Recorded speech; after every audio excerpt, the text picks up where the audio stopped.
Sebastian wanted to take advantage of the lingering heat from the third fire and pick another easy target. After parting ways with Snape, he headed for the Hogwarts kitchens. The kitchens lay beneath the Great Hall, beside the entrance to the Hufflepuff common room. To get in, you had to find a fruit portrait and gently tickle one of the pears. It would laugh and turn into a doorknob. Inside, hundreds of house elves bustled about, each wearing a tea towel embroidered with the Hogwarts crest. They darted between enchanted utensils, scrubbing and cleaning with cheerful efficiency. One house elf looked up, saw Sebastian enter, and let out an exaggerated shriek. "Young Master Swann! Young Master Swann is back!" He rushed over, grinning from ear to ear, bowing and saluting. The call brought the others to a halt. They put down their work and gathered around him, chattering excitedly. "Young Master Swann, what would you like to eat? I'll make it for you." Young Master Swann. Their high-pitched voices buzzed in Sebastian's ears until he raised his hands and pressed them down. He let a smile spread across his face as he looked greedily at the elves. The capitalist in him flared again. What excellent employees. Obedient, loyal, hardworking. If he could recruit them to Swann Alchemy, he could double his operations. Since he'd arrived at Hogwarts, he'd been running to the kitchens every other day. In less than half a year, he'd become good friends with the house elves. Who wouldn't like a friendly, polite, young wizard who brought gifts? There had been a plan. He and the house elves had agreed that after he graduated, they would follow him to work at Swann Alchemy. But somehow, Dumbledore had heard about it and barged in while Sebastian was still outlining the plan. In front of everyone, the headmaster had sternly refused, comforting the house elves and telling them to carry on with their work. The kitchen had filled with wailing. Many house elves cried loudly, leaving Dumbledore embarrassed. Still, Sebastian had kept up his friendship with them until graduation. On the day he left, every house elf had come to see him off, a vast, spectacular crowd. Sebastian gathered himself and smiled at the elves. "From now on, you should call me Professor Swann. I've been appointed Deputy Headmaster of Hogwarts, so please guide me." "Professor Swann," they cried. "Professor Swann, tell me what to do." He was pleased. Don't underestimate the bond between me and the house elves, he thought. Professor Dumbledore won't be able to stop everything. Perfect. I can practice on them while the third fire's heat still lingers. Sebastian faced them solemnly. "I'm going to issue an order. This is my first since becoming deputy headmaster, and I expect you to carry it out." Every house elf stared up at him, ears alert, afraid to miss a single word. "Your current clothes are outdated," Sebastian announced. "You need new uniforms, better, exclusive Hogwarts work uniforms." The house elves blinked at their simple tea towels. "Aren't these fine enough?" murmured more than one. "Jeff," Sebastian called. He produced several bolts of fabric, and with a pop, Jeff appeared beside him, already dressed in a new-style butler uniform emblazoned with the Swann family crest, a soaring swan. The elves stepped back, whispering and pointing, their faces folding with disapproval. "A house elf abandoned by his master," they muttered. Jeff didn't flinch. He puffed up, trying to look authoritative. He was representing Mr. Swann's reputation. "Listen," he announced loudly, "I am Mr. Swann's house elf. I was not abandoned by my master. These clothes were not given to me by Mr. Swann. Mr. Swann respects us house elves very much. He believes directly giving clothes to us would be an insult." He raised his head proudly. "This outfit was personally tailored by me. Mr. Swann said a house elf's attire reflects his master's standing, so he asked me to come and teach you how to make clothes." At those words, a chorus rose. "Professor Swann is so good to house elves. Professor Swann is the best wizard." They were beside themselves with excitement. A few, however, still looked troubled. Jeff's face hardened, and he reprimanded them loudly. "Are you going to defy Mr. Swann's order?" They lowered their heads. They didn't want to disobey Professor Swann. Sebastian waved his wand and transfigured 2 apples into 2 clothed mannequin models approximately the height of house elves, one in a men's butler uniform, the other in a maid's outfit, both tasteful and bearing the Hogwarts crest. "All right," he said. "For the next week, I want you to learn clothing production from Jeff. The next time I come to the kitchen, I expect you all to be smartly dressed." His stomach gave an impatient rumble. It was time for a late-night snack. He summoned a house elf and instructed him in a calm voice, "Mary, could you fry me a small steak well done? Thank you." Mary trembled, as if she might faint from the honor. Professor Swann said thank you to a house elf again. "He is the greatest wizard," she breathed as she bustled to gather ingredients. Sebastian sat down and waited for his meal, feeling a little emotional. These are excellent workers, he thought. Once they're skilled at making clothes, he could arrange orders for them. He smiled at the thought and settled in to enjoy his late-night snack. Hogwarts had officially begun, and the students slipped into a busy, intense term. Sebastian had prepared carefully. He wanted to make a name for himself in his first term. He started by looking through past OWL and NEDUT papers and was baffled by how old-fashioned the questions were. Describe what a flashlight is and how it is used. Give examples of Muggle means of transport. Explain the process of how Muggles make tea. What was all this? Sebastian muttered to himself. The wizarding world was painfully conservative and out of touch with how the Muggle world had developed. Of course, the International Statute of Secrecy obliged wizards to protect their world from being discovered, and Muggle studies existed to help wizards understand how Muggles lived so they could blend in. Historically, it had become one of the easiest, most unpopular classes at Hogwarts, chosen mostly by students who wanted an easy credit. When Sebastian got the enrollment list, he was surprised.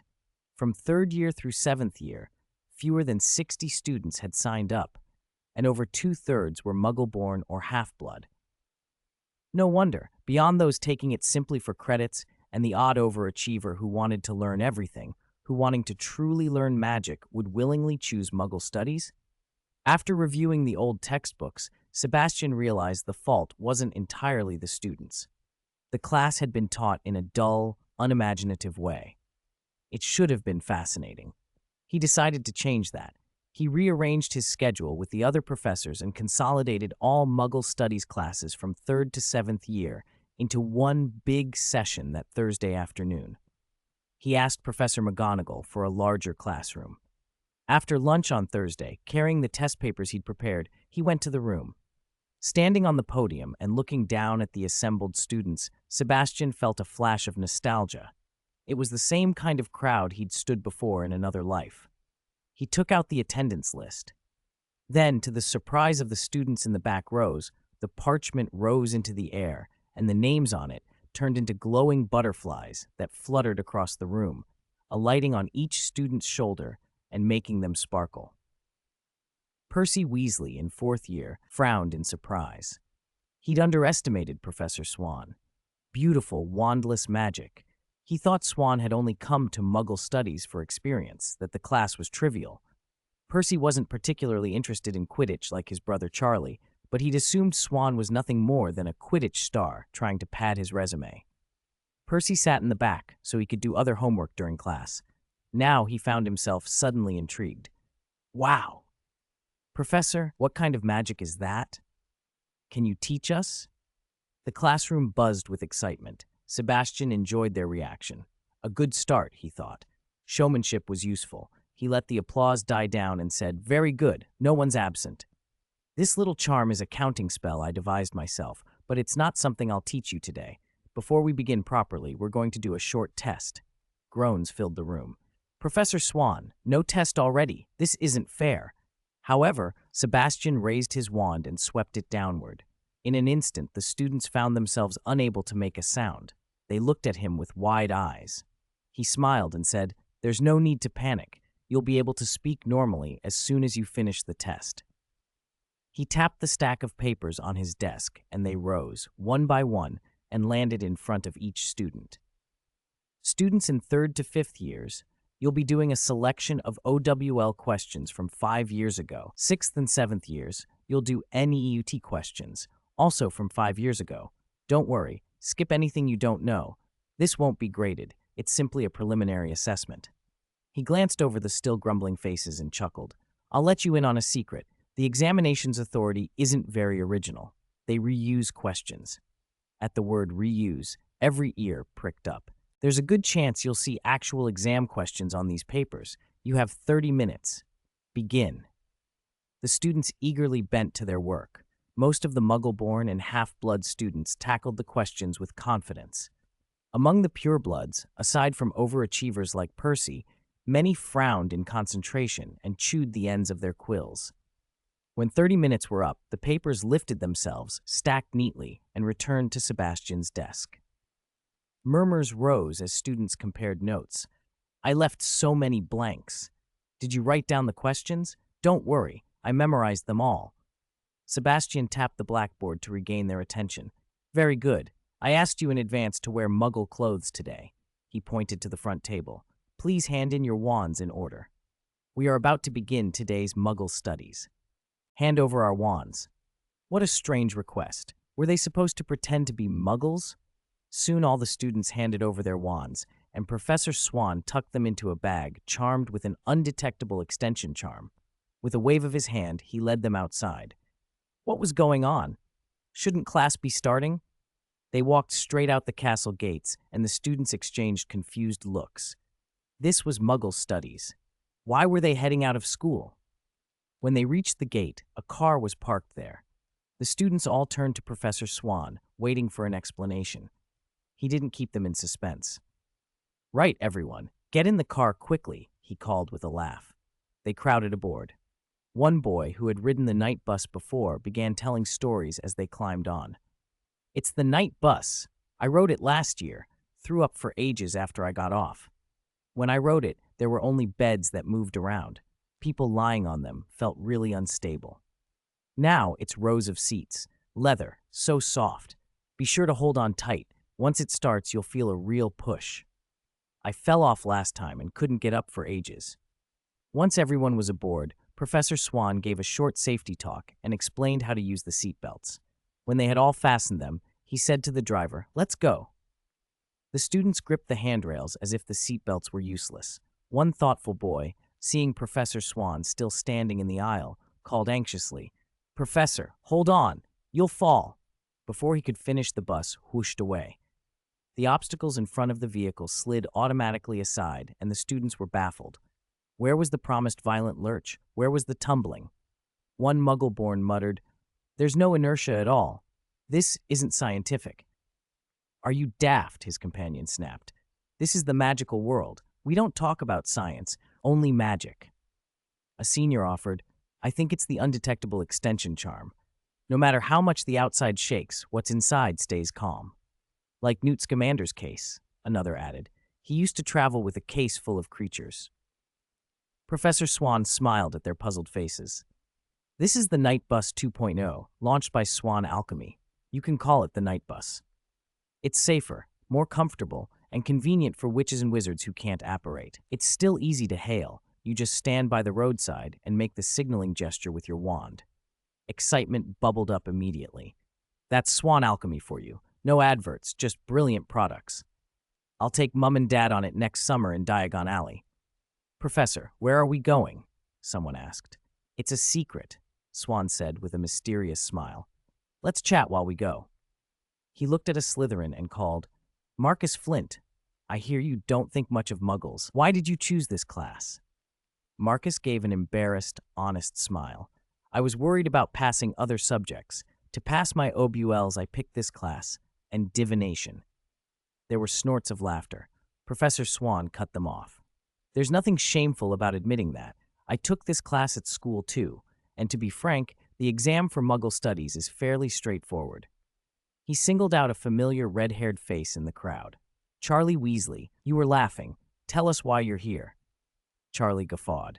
"To be honest, I'm here for the same reason. Most people probably are." "Very good," Swann said, smiling. "If everyone's goal is the exam, we'll work toward that." He sat down and began to look through the students' test papers. One sheet had large blank areas, Marcus's. He'd said the class was simple. The next paper was immaculate, exactly like the textbook. Percy Weasley was a top student. After reading through them all, Professor Swann relaxed. Everyone had done reasonably well. The teaching goals seemed achievable. Not long after, the night bus stopped in front of a large warehouse on the outskirts of London. They disembarked, and Swann led them to a door bearing the Swann family crest. Inside, the warehouse was larger than the Quidditch pitch. A track ran around the inner walls, and within the track, a vast exhibition of Muggle items was laid out. Everything was arranged into different zones by year group. The students buzzed with excitement. This wasn't the usual dry lecture. This was a hands-on visit to the Muggle world. Charlie at the front clapped his younger brother Percy on the shoulder. "Dad will love this place. I should write to him now. Tell him to come take the class with us." Sebastian led the little wizards over to the table of Muggle objects, turned to face them, and announced in a clear voice, "I have a goal. By the end of this afternoon," he continued, "every one of you will be able to pass the Muggle Studies exam." Faces around him registered disbelief. "Don't think it's impossible," he said with a small, smug smile. "Have some confidence in your professor. Isn't it just rote learning? No one at Hogwarts has more experience than I do at that. Besides, it's Muggle Studies. Easy." He gestured to the spread of items. "Everything here was chosen by your professor to match your textbooks. I've sorted them into areas by year. You have 3 tasks. Learn the name, the function, and how to use each item. Don't be afraid of breaking anything. Your professor is a very capable wizard. Repairs are simple." He looked out at the Muggle-born students. "And you who grew up in the Muggle world, now that this is your home turf, help your classmates. What are you waiting for? Go!" The little wizards erupted with excitement, cheering as they scattered toward the different stations. "Professor Swann, your teaching method is amazing," someone shouted. "Professor Swann, after your class, I will definitely get good OWL grades." "We love you, Professor Swann." Percy stood in front of a bicycle, inspecting it closely. 2 wheels, so that's the bicycle from the book. "Do most Muggles travel on these? They don't have magic. How do they balance?" A Ravenclaw girl beside him, remembering the professor's instruction to help, stepped forward. "Would you like to try?" she offered. Percy blushed. "Thank you, Miss Crivet. I was just curious how Muggles keep their balance." "Just call me Penelope." She pushed the bike onto the track and waved at him. "Come on, it's easy. I'll hold it for you." With Penelope's help, Percy mounted and wobbled along the track. He laughed as he steadied himself. "This is fun." Charlie, watching, grabbed another bicycle and climbed on. Years of flying on a broom helped him pick it up faster than Percy. He shot forward too fast and realized he didn't know how to brake. "Professor, help! I don't know how to stop!" he shouted. He shot ahead, then, in a clumsy panic, floated up slightly and came down beside the track with the bicycle. The others burst out laughing. "Too weak, Charlie," someone called. "Didn't you read the instructions next to the bike?" Sebastian strolled over. "Weasley, gently squeeze the handbrake to slow down," he advised. "Try that." He turned to Marcus, who had been laughing the loudest. "Marcus, why don't you show us? Aren't you afraid of falling?" Marcus's smile faltered. He didn't like the idea of making a fool of himself, but he couldn't admit he was scared. He pushed a bicycle onto the track and started slowly.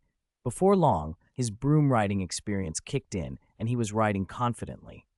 He pulled up beside Charlie and grinned. "Race you, Weasley. Let's see who's faster." Charlie, never one to back down, leapt onto his bicycle and chased after him. Sebastian sighed and went to check on the other groups. Let them make a racket, he thought. It'll be interesting to see how they do on the quiz. Charlie had a lot of blanks in his last paper. The afternoon passed with Sebastian moving from group to group, answering questions, demonstrating uses, and calming frantic attempts to disassemble unfamiliar machines. By 5 o'clock, he called everyone into a room next to the warehouse. "Wow, an arcade!" A few Muggle-born students gasped when they saw the room set up. Sebastian smiled. "All right, you've worked hard. Now it's time for entertainment. These are some of the most popular games Muggle children play. Pair up." As he spoke, little numbers appeared over the students' heads. They found their partners and took their places at the machines. Marcus's partner was a third-year Muggle-born Hufflepuff. They chose a 2-player shooting game, Contra. Marcus had been a bit contemptuous at first, but as the game began, he couldn't help making mistakes. His character died over and over. The Hufflepuff boy didn't hold that against him.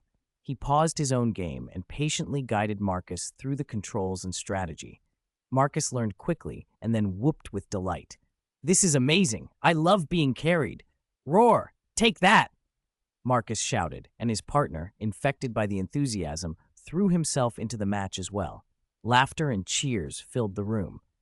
Charlie was lost in a racing simulator, weaving through opponents with the same instinct he'd bring to a quaffle. Percy and Penelope were at a Pac-Man-style game, Percy running frantically around the maze as Penelope shouted directions and encouragement. Everyone else filled the room with squeals and friendly rivalry. Time slipped by. Sebastian had planned to end the session and head back to Hogwarts at 5:30, but the children were clearly not ready to stop. "Please, Professor, just a little longer," they begged. "I haven't figured out all the machines yet. We're studying Muggle entertainment. Stay, please." He looked around at their eager faces, at the joy and concentration on students who had started the day distrustful of Muggle devices. For the first time since he'd set the goal, Sebastian found himself considering an extension. Chapter 25. Sugar-Coated Bullet. At the little wizard's earnest pleas, Sebastian extended the outing until 6:30 p.m. His stomach was already growling from hunger, and worried the children would go hungry too. He reluctantly cut the lesson short and gathered them together. All right, he said. "If you behave in class from now on, I'll bring you out again." "It's already getting late. We should head back to school." Several of them chimed in as they walked out of the warehouse, still buzzing about everything they'd seen and done that afternoon. "You didn't see my dodge. So fast they couldn't even touch me. Too bad we lost the last round." "Heh, the game was so much fun, and wearing a jumpsuit made me look great." On the night bus, Sebastian sighed inwardly. It was nearly 7 o'clock. By the time they reached Hogwarts, there might be nothing left to eat. After a moment of thought, he told the driver to detour to the nearest fast food place, KFC. The children had been running around all day. He couldn't let them go back hungry. He swept into the restaurant with theatrical flair. "Eat as much as you want. Professor will pay for everything tonight." The little wizards squealed and clustered around their Muggle companion for advice. The Muggle lad immediately turned into a food expert, pointing at the menu and making enthusiastic recommendations. Before long, every little wizard had a burger in one hand and a cola in the other, eating and sipping with delight. "This drink, cola, is amazing. Burp," one announced, much to the others' amusement. Sebastian had worried that some pure-blood students might recoil from Muggle food. Seeing how enthusiastically they devoured their meals, he relaxed. They were savoring every bite and swapping opinions about their burgers with each other.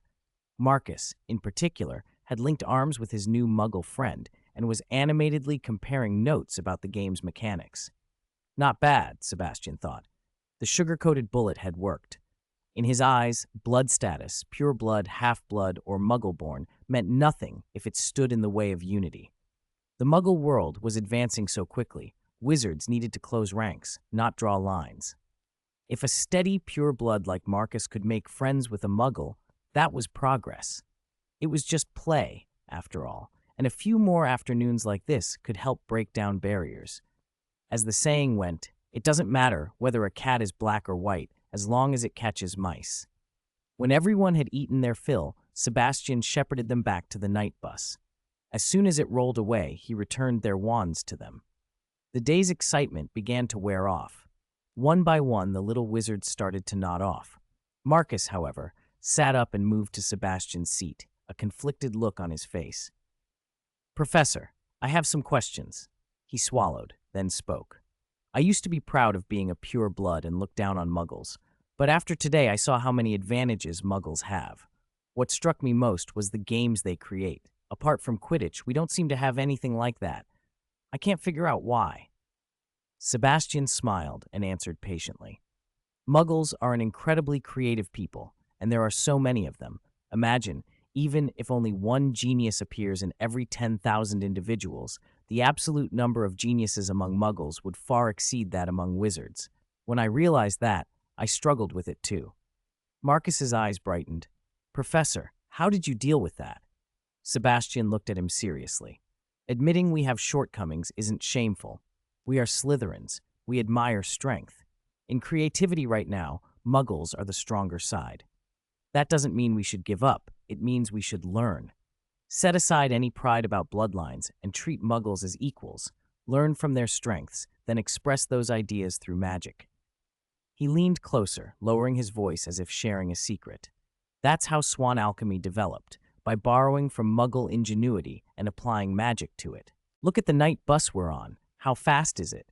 How long would it have taken from London to Hogwarts by ordinary means?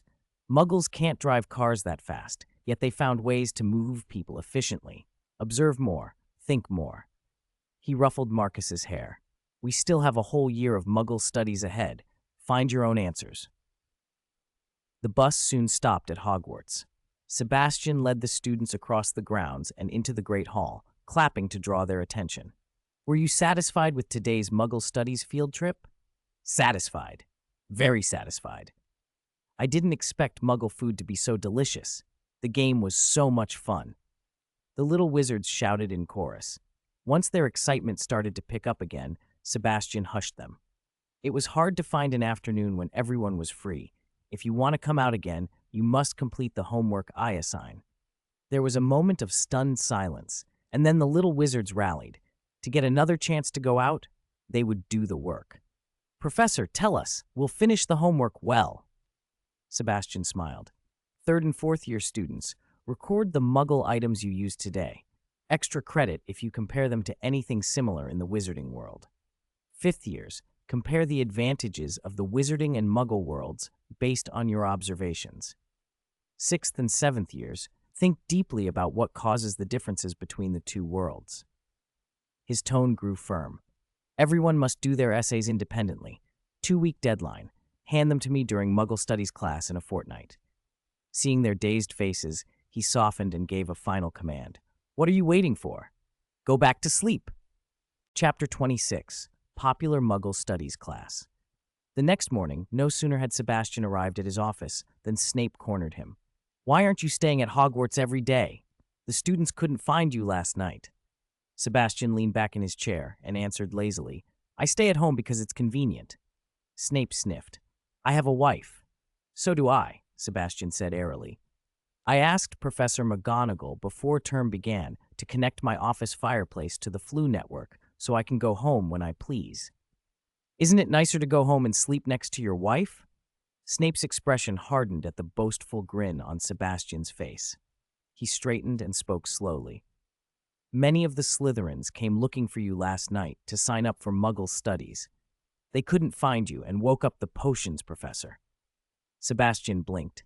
I hope this star professor can understand the troubles of an ordinary teacher and deal with things himself, then. Snape flipped his robes and stalked out, unwilling to look at that smug face another second, or to stay in the office any longer. Watching Snape go, Sebastian felt a twinge of puzzlement. They'd all come looking for him last night? That didn't sound like Slytherins. Sounded more like Gryffindors. Were they really that desperate?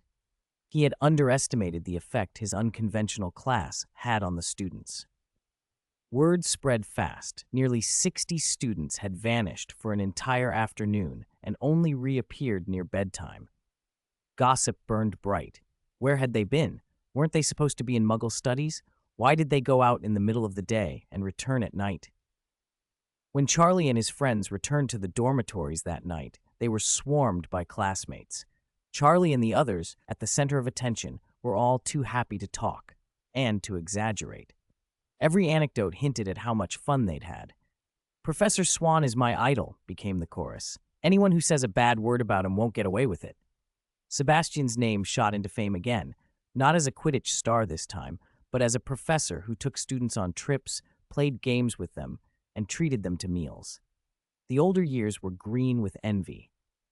Darn it, why didn't I sign up sooner? They complained. The 3rd years, however, were not put off by one missed session. I want in, they said. I want Muggle studies too. At midday in the Great Hall, Sebastian was practically mobbed. Students from all houses clustered around him, shouting, pleading, and waving. Professor, I want to sign up too. Professor, please let me in. I love Muggle studies. Professor, don't shut out those of us who want to learn. The noise threatened to swallow him, so Sebastian raised a hand and, having come prepared, thanks to Snape's tip-off, calmed them with a plan he had already written out. Don't rush, he said. Any 3rd-year student can sign up for my course. You need only hand in your essay at the next class. A flustered voice called out, But Professor, we missed the first lesson. What if we hadn't seen those items you mentioned? Sebastian smiled. Muggle-born and half-blood students can draw on their own experiences. Pure-blood students, many of you have been to King's Cross Station, so use that as your reference. I'll post the full requirements on the notice board. Check them there. Then, spotting the two familiar red heads in the crowd, he added, "You two, Mr. Weasley, don't bring second years to crowd my office. Your class year starts next year." "That's not fair," Fred protested, face full of righteous indignation. "We want to learn too. You can't refuse us just because we're second years." "How about asking Headmaster Dumbledore to make Muggle studies compulsory?" George piped up. "Then everyone can take it." The twins' words rallied the second years. Soon they were chanting, and some first years squeezed forward to join in. The shouts and slogans swelled until Sebastian had another headache. Desperate, he invoked his most effective move. He passed the problem on. "Go see Professor McGonagall," he said with a theatrical shrug. "If she agrees to have you join the third years now, I won't object." Reluctant but determined, the students drifted away to petition McGonagall. Fred grumbled to George as they went. "Professor Swann's mean. He made us go find Professor McGonagall." "He'll get in trouble," George predicted. "It's all Percy and Charlie's fault, always going on about how bikes are simple and games are fun. And about Muggle hamburgers and cola. You can't blame us," Fred shouted as they led a crowd of second-year Gryffindors off in a hurry. Professor Flitwick, who had been watching nearby, came over with a smile. "Congratulations, Sebastian. You're the most popular professor in the school right now." He lowered his voice and added with relief, "I even saw Marcus from Slytherin chatting and laughing with a Hufflepuff. That's a sight you rarely see." Flitwick patted Sebastian on the shoulder. "You're breaking down the barriers between the houses already. If you need any help, don't forget about me." The buzz from yesterday's Muggle Studies lesson lasted all day. Everyone, those who had gone, those who hadn't, younger students, older students, had been talking about it. It wasn't until after dinner that the subject finally died down and the chatter shifted to tomorrow's Quidditch tryouts. In the Gryffindor common room, Charlie, as captain, gave a short pre-tryout speech to his teammates. "Tomorrow's tryouts, I want everyone focused. Give it your best. We're Gryffindor. Let's show them what we can do." At 8:20 the next morning, when Sebastian arrived on the lawn in front of the castle, the Quidditch squads from all four houses were already assembled. Even Professor McGonagall had come. She was a huge fan of the sport and did not want to miss such an important event. The lawn was packed. Almost every student with a passing interest in Quidditch had turned up. Hogsmeade sightseeing took second place when Quidditch was on the agenda. Today's tryouts were being run personally by Professor Swann. Before he came to Hogwarts, he'd been the world's #1 seeker, and the students were eager to see what tricks he might have up his sleeve after his dazzling demonstrations in Muggle studies. Everyone wanted to know why the tryouts weren't in the stadium and what Swann would do differently. Sebastian inspected the four house teams with satisfaction. They looked ready to compete. He couldn't help but frown for a moment when he saw the Slytherin squad. Marcus's presence noticeably lowered the team's average attractiveness. Sebastian shrugged that aside. This wasn't a beauty contest. Good playing was what mattered. He greeted Professor McGonagall, then led everyone down toward the Black Lake. They gathered in an open, flat area by the shore. Sebastian produced several specially prepared flying brooms for the tryouts and unveiled an alchemical device he'd made for the occasion, a 2-meter-tall scoreboard. With a flick of his wand, he planted the scoreboard firmly in the ground, then waved it toward the lake. Colorful, shimmering halos sprang into the air above the water like thousands of tiny rainbows, gleaming in the sunlight. The halos formed rings at different heights in staggered rows, each about 2 meters across.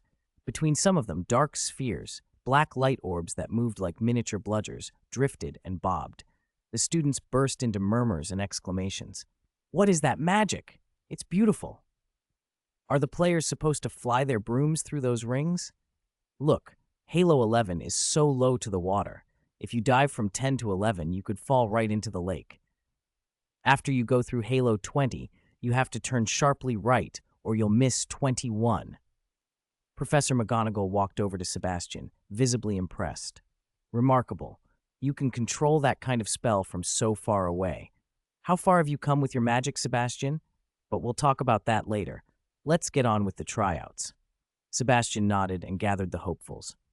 This morning, we'll test basic flying skill. You will ride one of the brooms and fly through each halo, circling the Black Lake once. Only the 14 fastest and most accurate flyers will move on to the specialized tryouts this afternoon. He pointed toward the 2 nearest halos. Timing starts the moment you pass through halo number 1 and ends when you exit halo number 36. Important, only after you've successfully passed through a halo will the next one light green. If the halo ahead hasn't turned green, you must return and pass through the previous one again. Otherwise, your run is invalid. Also, for every contact any part of your body makes with a halo, 2 seconds will be added to your time. Being hit by a black light orb will add 10 seconds. The back of the scoreboard has a full explanation with diagrams if anything's unclear. For fairness, the order of appearance will be decided by lot. They drew lots. Sebastian tried to calm the visibly nervous players. Don't worry if you're shaky. Everyone gets 3 attempts. Your best, shortest, time counts. Player number 1, you have 10 minutes to prepare. Dismissed. Charlie stared at the number in his hand. He hadn't drawn well. 10 minutes didn't feel like much. He thought of his teammates and decided to lead by example. Clearing his mind, he watched the halos and ran the course through his head, simulating every turn and dive. On the banks of the Black Lake, the watching students exchanged opinions. Number 1 is unlucky, just 10 minutes to get ready. The later you go, the more advantage you have. You can learn from the mistakes of those ahead. Maybe not. The more you watch, the more nervous you get. Better to get it over with. 3 chances for everyone and the fastest time counts. That's fair. Even though Professor Swann is Slytherin, he's being very fair. He even brought the brooms so nobody has an equipment advantage. Fred and George Weasley squeezed against the Gryffindor players to shout encouragement. When they discovered Charlie was player number 1, they cheered him on loudly. "Charlie, we know you're the best. You've got Professor McGonagall's seal of approval." Charlie was too deep in his mental run to notice. He found his brother's voices a distraction more than comfort. 10 minutes passed quickly. Sebastian raised his wand and, using a sonorous charm, made his voice boom across the field. The Quidditch team tryouts are officially underway. Player number 1, prepare. Charlie left the crowd to a smattering of cheers, mounted a broom, and fixed his eyes on the already green halo number 1. He drew in a steady breath and gave himself a quiet, determined, "Come on!" Chapter 28, Investigation Objectives. Charlie suddenly pushed off the ground, and his broom shot forward like an arrow from a bow. Sebastian admired his posture. He flies well, just what you'd expect from Gryffindor's Quidditch captain. Looking away from Charlie, Sebastian called player 2 over and instructed him, "After Charlie goes through light ring 12, ring 1 will light up again. You can go then." "No problem, Professor. I checked the scoreboard earlier, and I understand the rules," the Slytherin student answered, mounting his broom and waiting nervously. Charlie sat hunched on his broom, the wind howling in his ears. He fought to keep his balance and concentrated on controlling the broom, threading each ring perfectly. After a rapid climb and a clean pass through ring 10, he adjusted his position. Shoot, he thought he'd grazed the ring. He had to focus. The next challenge was ring 11. Should he slow down to get through it cleanly? Charlie hesitated only a moment before deciding to take a risk.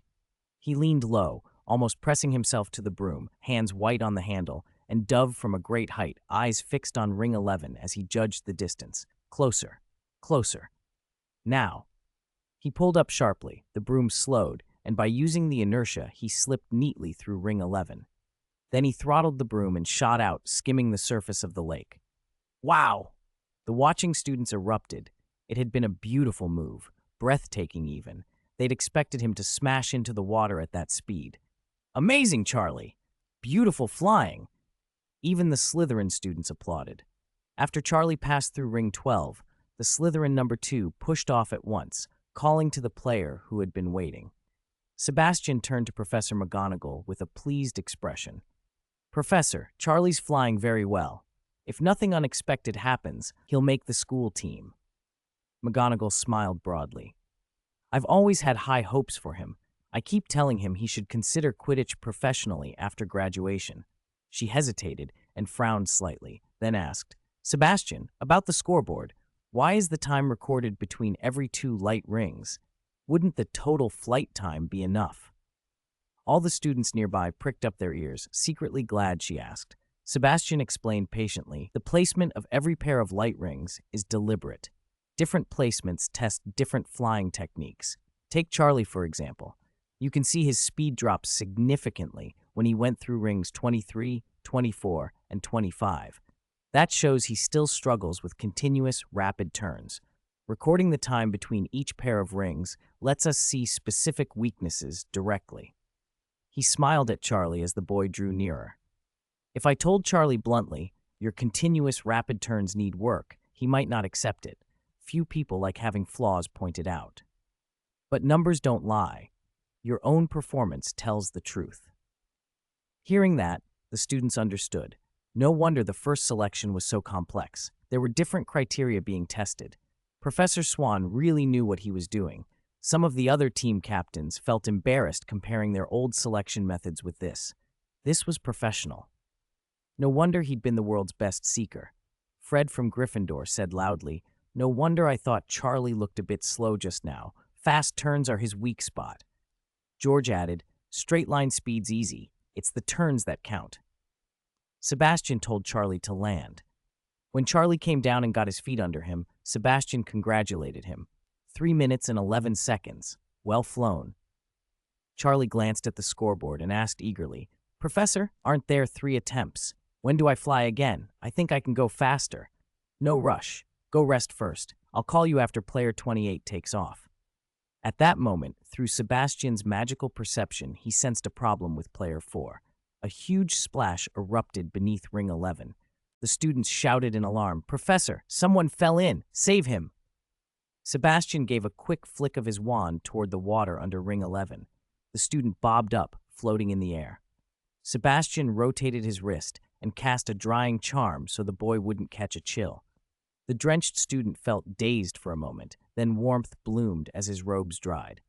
Seeing his broom still in hand, he scrambled back on and hurried off toward the next ring. After that little interlude, everyone flew a bit more cautiously, not wanting to be the next to fall. When player 28 completed his 3rd run, a group of second years gathered around Sebastian. "Professor, we want to try too," Fred shouted. "Yes, let us try," the others echoed. Professor McGonagall looked touched and persuaded. "Sebastian, let them have a go. They'll have house tryouts next week. Getting this practice will help. If you're tired, you can rest. I'll keep an eye on them." Sebastian glanced at his watch. 11:16 a.m. Still plenty of time. He looked up and replied generously to the eager students. "No problem. Maybe we'll even discover 1 or 2 geniuses." Chapter 29. Kindness is hard to refuse. The little wizards cheered and immediately readied themselves properly. Watching these second years, Sebastian felt a flicker of anticipation.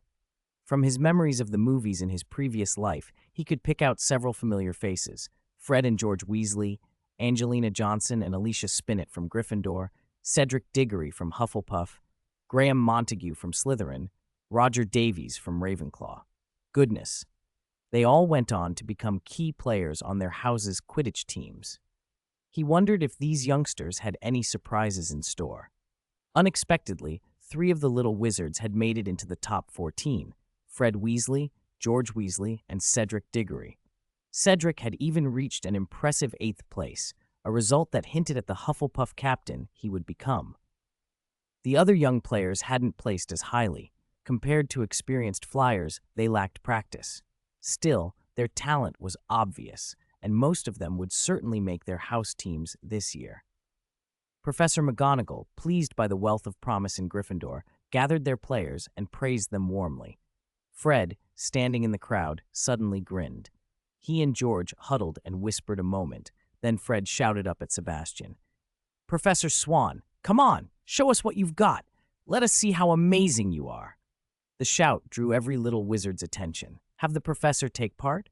What a great idea. They wanted to see how he'd fly through hoop number 11. Would he make a fool of himself? Would he astonish them? Their excitement built into a chant. Professor, show us what you've got. Don't go easy on us. Crush us with your score. Professor Swann, you're not scared, are you? Show us the flying of the world's best seeker. Sebastian felt amused and slightly exasperated. Say no? He looked into the eager faces all around him. How could he refuse? It was almost impossible to turn down such enthusiasm. He laughed and accepted. All right, I'll give you a demonstration. He summoned a broom, mounted it, and pushed off toward hoop number 1. The little wizards watched every move, wide-eyed. What they saw left them stunned. Sebastian flew with a grace and smoothness that made every turn look effortless.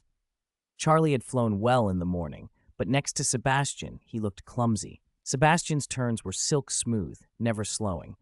He threaded through hoop 10 and then, to their disbelief, spun and dove, threading precisely through hoop 11 before blasting back into the sky toward the next target. It looked almost impossible. Wow, someone breathed. Merlin's beard. How is that possible? Sebastian continued, displaying a variety of dazzling maneuvers, always taking the most efficient lines so as not to lose speed. The little wizards marveled at how he consistently passed through the center of each hoop. That's how a true seeker flies, they whispered. A few lamented they hadn't brought a magic camera. If this were recorded, it would be worth a fortune. When he finished and passed hoop 36, everyone glanced at the scoreboard as 1 minute, 59 seconds. Much faster than Charlie's best of 2 minutes 38. The crowd erupted. The little wizards surged forward as Sebastian descended, surrounding him in a noisy crush. McGonagall stood nearby, smiling at the scene and doing nothing to intervene. It took some effort for Sebastian to quiet them. This morning's tryouts are over, he called. The top 14, please assemble at the Quidditch pitch at 2 o'clock this afternoon. You have 2 hours to rest. Come back refreshed and ready. He put his broom away, gave Professor McGonagall a quick nod, and slipped away before the students could mob him again. He didn't dare go down to the Great Hall. Instead, he returned to his office, enjoyed a hearty lunch, and let himself fall into a well-earned nap. At 2 o'clock, the 14 winners were already waiting on the pitch. Sebastian wasted no time and started the afternoon trials. The 14 performed in the same order as the morning, and to prevent everyone from competing for the same single role, he put them through every position. First, as chasers, they faced a quaffle accuracy test. Next, as beaters, they attacked bludgers aimed at moving alchemy dummies while flying at speed. Then, as keepers, they underwent defensive drills. Each event ran in 3 rounds like before, with each player's best result counting. Finally, he let them experience what being a seeker felt like, though most of them found it very difficult. Only Charlie and Cedric performed respectably. Gryffindor's Wood looked utterly bewildered on the pitch and couldn't locate the golden snitch at all. There was no choice. Sebastian halted the seeker trial after only 1 round because success was so scarce. Despite the setbacks, the afternoon had revealed a dozen young players with real potential, and Sebastian allowed himself a small private satisfaction. Kindness had been hard to refuse, but the reward was worthwhile. Chapter 30. Unexpected Selection Results. After an afternoon of tryouts, 7 students stood out and were chosen for the Hogwarts Quidditch team. Charlie Weasley, a 7th-year Gryffindor, would be seeker and captain. Oliver Wood, a 4th-year Gryffindor, was keeper. The 2 beaters were Marcus Flint, a 5th-year Slytherin, and Debbie Henry, a 7th-year Ravenclaw. The 3 chasers were Landon Kirk, a 7th-year Slytherin, Paul Ford, a 7th-year Ravenclaw, and Cedric Diggory, a 2nd-year Hufflepuff. Professor Swann was still a little surprised by the outcome. Charlie's top performance had earned him the captaincy, though the selection of experienced older students was hardly shocking. What did raise eyebrows was Marcus. Hadn't he been a chaser before? His bludger work was so precise it belonged to a veteran beater. And Cedric Diggory, only a 2nd-year Hufflepuff, had shown remarkable skill as a chaser. He'd been a seeker in the original story, yet here, his shooting was unexpectedly accurate. The Hufflepuffs swarmed him with congratulations, their warm, friendly solidarity earning some envious glances from others. If only everyone at Hogwarts were as supportive as the Hufflepuffs, Professor Swann thought. He didn't want to interrupt their celebration, so he simply announced loudly, "The 7 selected students, Meet at the Quidditch pitch at 5:30 p.m. on Monday. Enjoy your weekend." With that, he left, and the newly chosen players were immediately swamped with well-wishers. Marcus, on the way back to the Slytherin common room, even paid for a group trip to Hogsmeade for butterbeer and declared, "No one's stopping this celebration, not even the professors." The Slytherins cheered and headed off in high spirits, their voices reaching Severus Snape. Snape's expression hardened. Only 2 of his house had been picked. What was there to celebrate? He stood at his office door, breathing through his annoyance, and finally closed the door behind him with a heavy slam, muttering to himself about cherishing students before returning to his work. On Monday afternoon, the 7 arrived early at the Quidditch pitch, brooms in hand. They had drifted into pairs by house, except for Cedric, who stood alone. Hufflepuff had only the one representative. Professor Swann watched for a moment, thinking of how long it would take to break down those house barriers. Then, waving, he called to them, "The 7 selected students, come here for a moment. I have gifts for you." At the word gifts, the onlookers leaned forward. Professor Swann was known for being generous. Everyone wanted to see what he'd brought. He produced 7 boxes and handed one to each player. "Open them," he said. "See for yourselves." Inside each box was a set of black Quidditch robes, a matching cap, and windproof goggles. Charlie immediately changed into his new uniform, and the crowd erupted. "He looks amazing. Those black robes are classy. Better than house robes." The Weasley twins even rushed over to fuss over the outfit, much to Charlie's mock disgust. "These aren't just for looks," Professor Swann told them. "They're waterproof and insulated, so you'll be warmer in winter. The cap can help protect your head from serious bludger blows. The goggles block wind, dust, and rain, so you can see clearly even in bad weather. Swann Alchemy made them for you on Sunday at my request, as a benefit for joining the Quidditch team." The players beamed with pride, ready to take to the air. The watching students shouted for their own sets. "Professor, we want them too. Does Swann Alchemy sell these? I messed up in tryouts. Give me another chance." Professor Swann raised a hand. "The tryouts were fair, open, and just. There will be new trials at the start of next year. Train hard and try again. Those who make the team get the gear, and the ones who've been chosen, don't slack off. It would be embarrassing not to make it next year." Then he produced 7 brooms, the latest Cleansweep 7s, and handed them over. The crowd was stunned. Free brooms for the team? Some of the younger students tried to plead for one, but Professor Swann cut them off with a smile and a shake of his head. "Dream on. These brooms belong to the Quidditch team. You may use them for practices and matches, but they're team property. Now what are you waiting for? Start practicing." Chapter 31. Settlement with Dumbledore. Ever since arriving at Hogwarts, Sebastian had been paying out of his own pocket for Muggle supplies and Quidditch team uniforms. He wasn't a saint, he was a capitalist. Why spend a fortune for nothing? His generosity had 2 faces. Part of it genuinely improved the quality of education and won people over, but the other part served a deeper, more personal purpose. Sebastian had never forgotten his ambition to become the White Dark Lord of the magical world. He hated Voldemort's methods, the terrorism, the pure-blood supremacy, the denigration of Muggleborns. That kind of rule was outdated, petty, and bound to provoke resistance. Wizards, whether Muggleborn, half-blood, or pure-blood, were all wizards at their core. Oppressing any of them was both immoral and unwise. Sebastian remembered the way Grindelwald's influence spread across Europe and even threatened other continents, while Voldemort ultimately failed, confined to Britain and defeated. Sebastian had no taste for the title Dark Lord anyway. It had all the wrong connotations.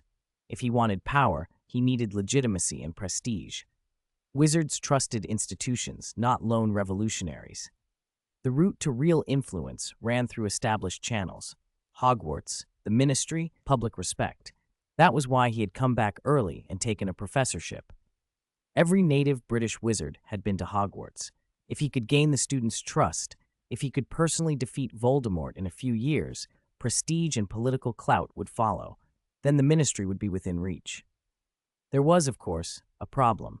His strength wasn't yet sufficient. He needed powerful defensive and control magic, spells few taught openly. Dumbledore's private repertoire fascinated him.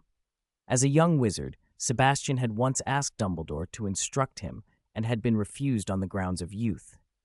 Now, back at Hogwarts and a professor in his own right, he needed another approach. He had come up with a plan. Leverage money. He poured galleons into Muggle studies and the Quidditch team. If he asked Dumbledore for reimbursement, he could then request private tutoring as a sort of repayment. Dumbledore would find it hard to refuse. Not glamorous, perhaps, but effective. He told himself that Slytherin pragmatism was nothing to be ashamed of. If it worked, he'd be that much closer to the power he sought. After dinner, Sebastian strolled up to the headmaster's office feeling smug. It was time to settle accounts. In the headmaster's office, Dumbledore was lounging in his chair, sipping a cola with the air of a man who had all the time in the world. A soft burp and a contented twitch of his beard testified to his satisfaction.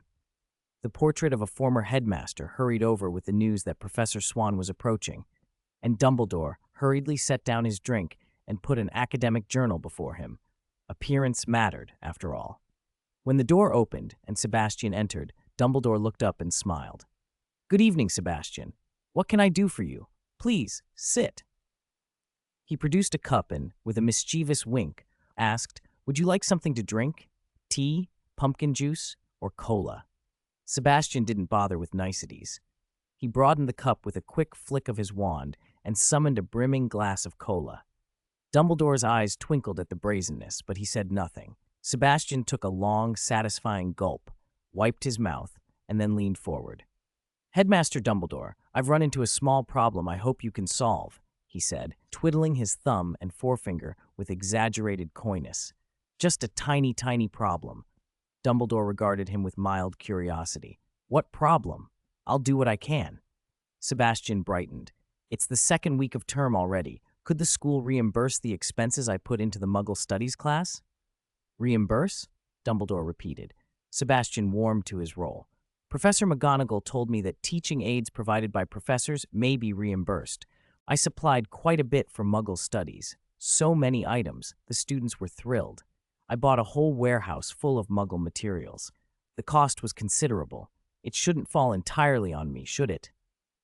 Dumbledore's expression shifted as the arrangement clicked into place. Yes, there was such a policy when hiring new professors who provided materials. He had indeed heard talk among students about Sebastian's warehouse of Muggle curiosities. It wasn't a trivial expense. The school should cover it. The only question was whether the school's finances could afford it. He found himself wondering just how many galleons Sebastian was talking about. "Do you have the receipts?" Dumbledore asked, steepling his fingers. "Of course."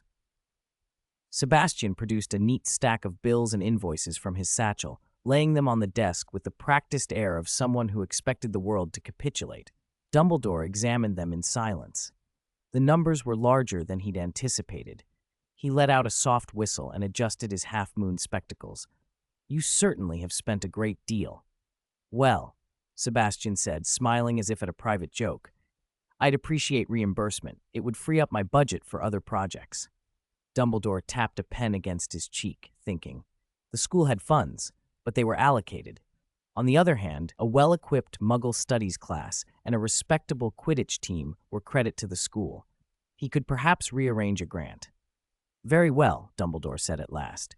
"We will reimburse you. It may take a little time to process, ministry paperwork and such, but we will ensure the school covers those costs." Relief flickered across Sebastian's face, but he wasn't done. He had to move now, while gratitude softened Dumbledore's defenses. "That's wonderful, Headmaster. Thank you." He paused, then leaned forward, lowering his voice. "Since we're speaking of investments and support, there is another favor I hoped you might consider." Dumbledore's eyebrows rose. "Oh?" Sebastian kept his tone deferential. "When I first graduated, I asked you to teach me certain advanced magic, and you declined, saying I was too young. I understand your caution, but now that I'm back and have more maturity and responsibility, might you consider accepting me as your private student for a few of your more advanced techniques? Not the flashy, dangerous things, necessarily, but methods of control and defense, your unique approaches that you rarely show in public." There was a long pause. Dumbledore's eyes, pale and deep, regarded him steadily. Do you mean to ask for private instruction, Sebastian? Advanced spells are not to be taken lightly. I know that, Sebastian replied earnestly. I won't seek power for its own sake. I want to protect the school and improve my teaching. And I admit, I wish to be strong enough to meet threats, should they return. I promise to use what I learn responsibly. Dumbledore's voice dropped to a gentle warning. Promises are well spoken. Intentions can change. Sebastian met the headmaster's gaze. I've spent money in good faith on the school. I've shown my commitment. If the school reimburses me, consider that a bond of trust. Teach me what you can. I'll accept limits you set. The headmaster nodded slowly, thinking beyond the immediate favor. He had always been wary of power that lacked moral discipline. Sebastian was a Slytherin with ambition, yes, but he had shown generosity to both students and departments that had no immediate benefit to him. That counted for something. Very well, Dumbledore said after a pause. I will instruct you, but with conditions. We will begin with advanced defensive and control charms, the methods I use to manage complex enchantments and to ward places of learning. We will not teach, at least not at first, spells that cause indiscriminate destruction or anything that has proven corrupting through history. What about fiendfire? Sebastian asked before he could stop himself. Dumbledore's expression hardened. Fiendfire is not a lesson you will find at Hogwarts, Sebastian. It is not a spell for the curious. It destroys as much of the practitioner as of its target. Sebastian forced a smile and inclined his head. He had expected this answer, and while he had hoped for more, he also knew compromise when he saw it. I understand. I'll accept your tutelage under those terms. Dumbledore's mouth softened into something like approval. Very well. We will arrange lessons privately. There will be oversight. I will also expect you to demonstrate that you can wield what you learn in a way consistent with the school's aims. If you misuse it, the agreement will end. Agreed, Sebastian said. Inside, his calculation adjusted. He might not learn fiendfire today, but Dumbledore's repertoire of control and strategic magic would still raise his power considerably. That was worth a great deal. Dumbledore reached for a parchment and jotted down a few instructions for the bursar to process the reimbursement, then added a note about arranging private lessons. I will speak to the governors and the bursar. The funds will be approved if the paperwork is in order. As for lessons, we will set a schedule. You will study in the evenings under supervision. Sebastian allowed himself a satisfied smile. Thank you, headmaster. I won't disappoint you. As the meeting wound down, Dumbledore rose and walked Sebastian to the office door. One more thing, he said quietly, as if imparting a piece of counsel rather than a rebuke. Power without restraint can become tyrannical, and tyranny is a kind of cowardice. Keep your eyes trained on why you want what you want. Sebastian inclined his head. I will remember. Once outside, the corridors of Hogwarts seemed suddenly wider, opportunities more abundant. Sebastian had secured a reimbursement and, more importantly, he had opened the door to Dumbledore's teaching. He had not gotten everything he'd desired. The most dangerous spells remained forbidden, but he had gained legitimacy, instruction, and the chance to grow stronger under the one wizard whose guidance could truly reshape his future. Dumbledore, returning to his chair, picked up his cola once more and smiled as he read the note he'd made. The money mattered, yes, but the more important thing was the chance to keep an eye on a talented young man who might yet be steered toward good. He sighed contentedly. Hogwarts had a way of turning ambition toward the right ends, if one watched carefully enough. Thinking it over, Dumbledore took a small sip of his soda and asked, a little nervously, How many galleons do you need? Sebastian's face lit up instantly. Let me work it out for you. An entire warehouse of Muggle supplies to about 200,000 pounds. At an exchange rate of 5 to 1, that's just over 40,000 galleons. He waved his hand grandly as he continued. Then there are rental fees for the warehouse, students' trips on the night bus, and so on. He smiled broadly. I'll even round down for you. Just reimburse me 40,000 galleons. Anything extra can be my way of giving back to my alma mater. Dumbledore rubbed his ear as if he hadn't heard correctly. How much? 40,000 galleons. Sebastian held up 4 fingers. I'm giving you a discount because it's you. If it were someone like Severus, I'd charge full price, and I have all the receipts to prove it. 40,000 galleons. Dumbledore felt his head swim. Even 10,000 would be a strain. 40,000 would drain the staff accounts for months. He spread his hands in a helpless gesture. Sebastian, you know the school's finances. We really can't produce that sum all at once. Why don't we think of another arrangement? This was not the response Sebastian had hoped for. He tried to hide his disappointment and, placing a hand over his face, put on a rueful expression. 40,000 isn't easy, I admit. He rubbed his face theatrically, then brightened. How about this, Professor Dumbledore? Teach me some of your unique magic. Fire God's Path, Water Prison, your Transfiguration, anything that will improve my combat ability. Consider the 40,000 galleons my tuition. Dumbledore's eyes sharpened. Clever boy. So the money request had been only the pretense. What Sebastian really wanted were Dumbledore's spells. He felt a strange pleasure at having seen through the little scheme. Teach him? For years he had hesitated, unsure of Sebastian's character. But now, a young, promising man, well-known and well-resourced, and already a target for dark wizards, might be worth the risk. If Sebastian increased his power, he could be useful against Lord Voldemort. Besides, 40,000 galleons was a small price. But Dumbledore couldn't simply agree outright. Teasing him would be more amusing. He leaned back, smile returning, and adopted a mild, official tone. Logically, you should have applied before term began. Only then could expenses be reimbursed. We cannot allow you to suffer a loss. How about installments? We reimburse 5,000 galleons now, and the rest later. Sebastian's smile froze. Why wasn't Dumbledore playing the game?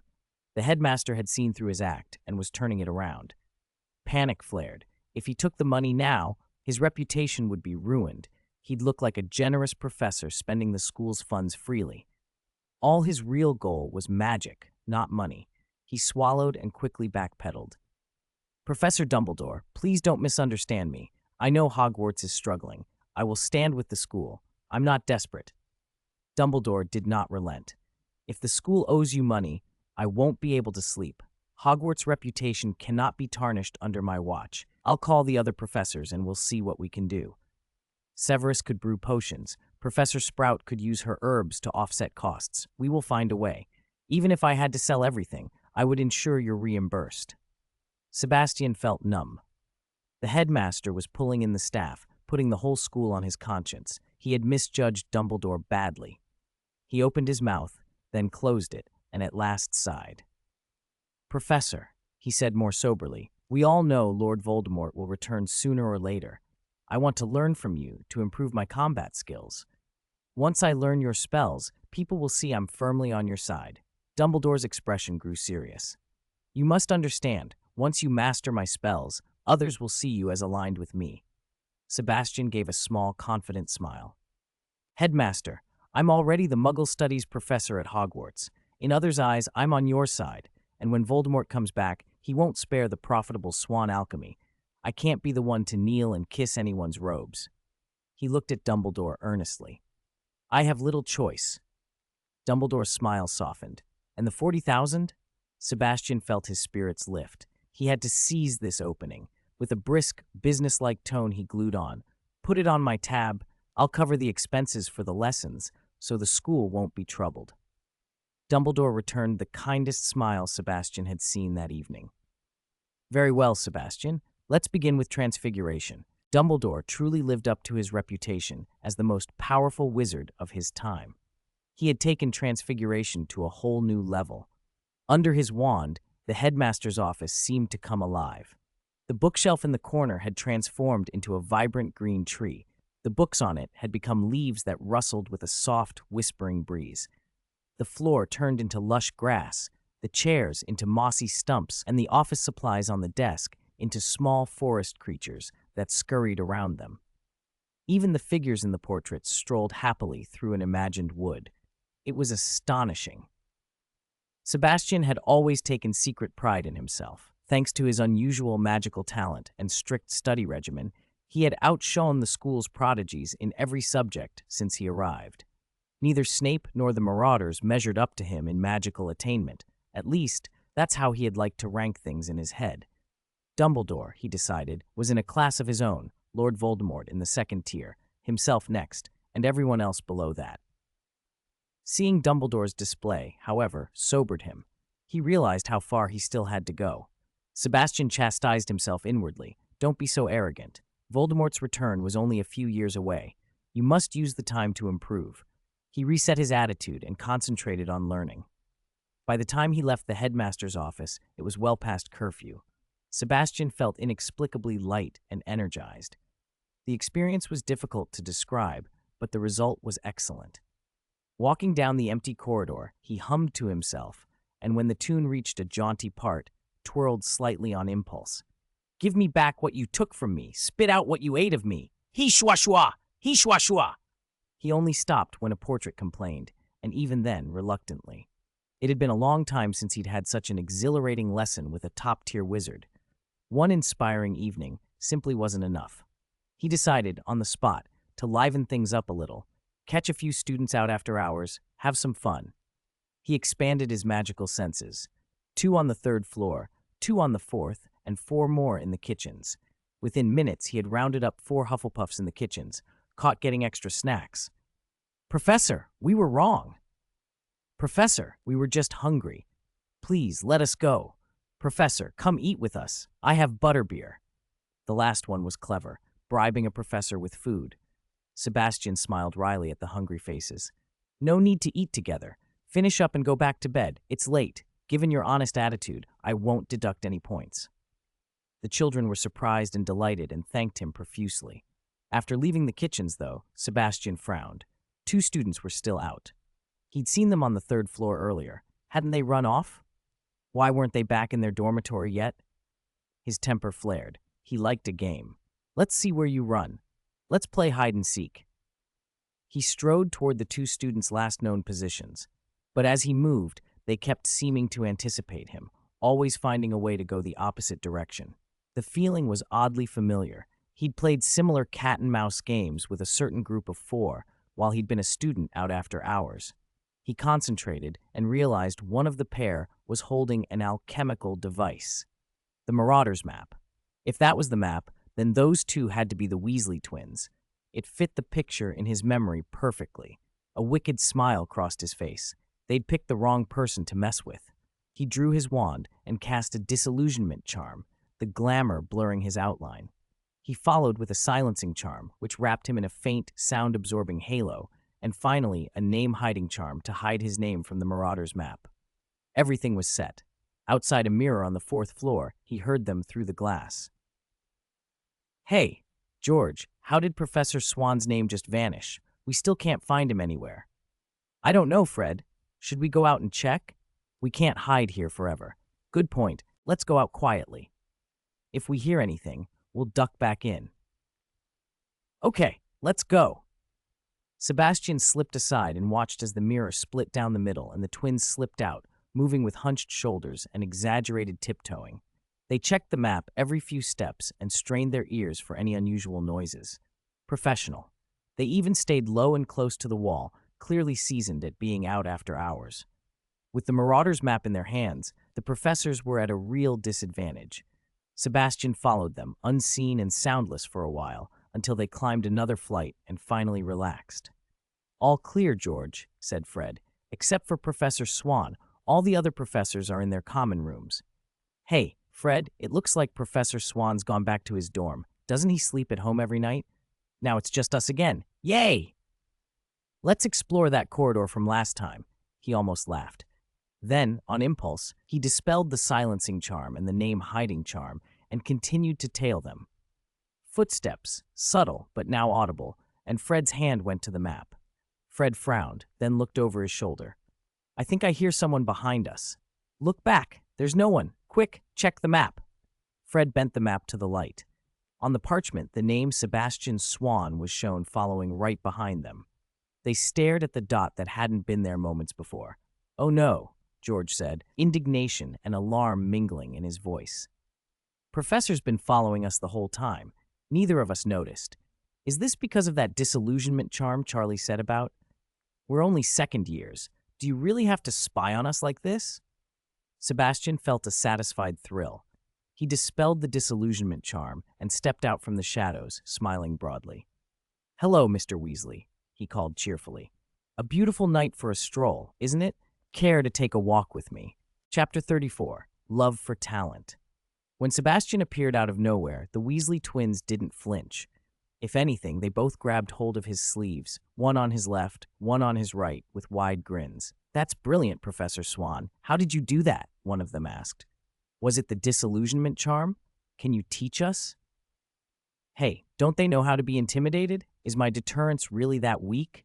Sebastian thought, mildly exasperated. "Teach you the disillusionment charm so you can sneak out at night more easily?" he said, feigning sternness. "Come with me, gentlemen." At the mention of being taken to Professor McGonagall, Fred and George finally looked worried. Just the thought of McGonagall's iron expression made them shiver. Not only could Gryffindor lose points, they'd probably get a right telling off. But by the time they walked into Sebastian's office, their nerves relaxed. At worst, they'd lose a few points. Professor Swann was very kind. He wouldn't make things difficult for them. In truth, Sebastian had been watching the twins for some time. In the original story, they were notorious little geniuses, mischief makers, yes, but also small inventors, skiving snack boxes, extendable ears, and later a wildly successful joke shop in Diagon Alley. He'd never had a good reason to approach them before, but now they were practically in his hands. He felt a warm little thrill of opportunity. Recruit them, now. Swan Alchemy could be their launch pad after Hogwarts. Fund their joke shop if they liked, hire someone to run it. Mrs. Weasley would be perfect. Once her children were grown, she'd be restless at home anyway. It would be a tidy solution all around. He seated them on the sofa and, echoing Dumbledore, produced 2 cups. "What would you like to drink, gentlemen?" he asked, all affable charm. "I have pumpkin juice and butterbeer," he offered. "Or a muggle drink. Coke?" Fred and George exchanged surprised looks, then answered in unison, "Coke." George hesitated a little at the fizzy black liquid.